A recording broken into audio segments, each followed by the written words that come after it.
Je dois dire que je ne suis jamais allé de ma vie sur un site pornographique.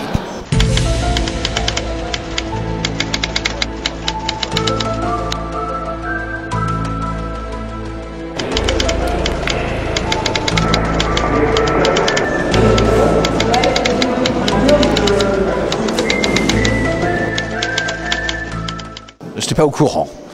Vous n'êtes pas au courant?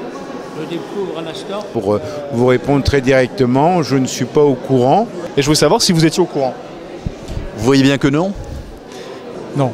Première nouvelle, je n'utilise pas Internet à l'Assemblée nationale, non. Je pense l'avoir déjà entendu, mais j'en suis pas sûre. Oui, je l'ai lu. J'ai lu qu'effectivement, on ne pouvait pas accéder aux sites pornographiques. Ça change la vie? C'est une bonne chose.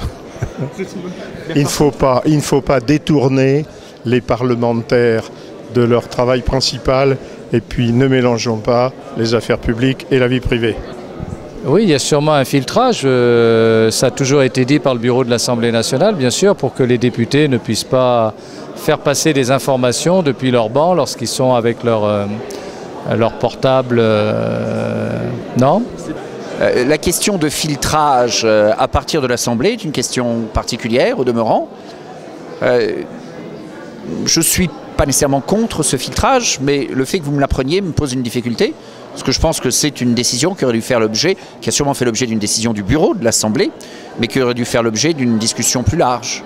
J'y étais quand ça s'est décidé en plus, voilà. Comme je suis membre du bureau, mais sans doute pour des raisons de sécurité sur les sites, je suppose. Il y a des choses bizarres en fait, parce que je suis allé voir et on ne peut pas aller sur des sites pornographiques, mais par exemple... Ça me paraît normal. Après tout, au monde du travail, on peut aller sur les sites pornographiques, c'est pas interdit. Non, c'est pas interdit, mais enfin bon, peut-être que... N'oubliez pas que nos ordinateurs ne sont pas utilisés que par nous-mêmes. Ils le sont souvent essentiellement par nos collaborateurs. D'un côté, je ne vais pas vous dire, ah là, ça manque, mais d'un autre côté, voilà, un site pornographique est interdit aux moins de 18 ans, mais n'est pas un site illégal. Donc en général, le filtrage vise à éviter l'accès à des sites illégaux. Je dois dire que je ne suis jamais allé de ma vie sur un site pornographique. Ça ne me choque pas du tout qu'il y ait un filtrage sur certains sites. Pourquoi ? Parce qu'en réalité, à un moment ou à un autre, on sera obligé, me semble-t-il, de faire, ça a déjà commencé d'ailleurs, une police de l'utilisation d'Internet. Et qu'au Parlement, on fixe quelques règles, me paraît clair. On ne peut plus accéder à un site pornographique depuis l'Assemblée. C'est une bonne nouvelle, on n'est pas là pour ça quand même.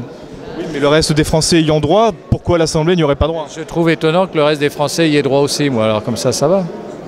Voilà. Mais par contre, on peut accéder à des sites... Il y a autre chose à faire dans la vie que... Ouais, donc on n'est pas sur le même créneau, quoi. Mais par contre, on peut accéder à des sites fascistes ou des sites racistes, voire antisémites. Et je vois absolument pas le rapport, ça serait que de moi on interdirait tout ça, donc il n'y a pas de souci. Alors, autre bizarrerie, un site prônant l'abolition du ministère de l'Identité nationale et de l'immigration est lui aussi impossible d'accès.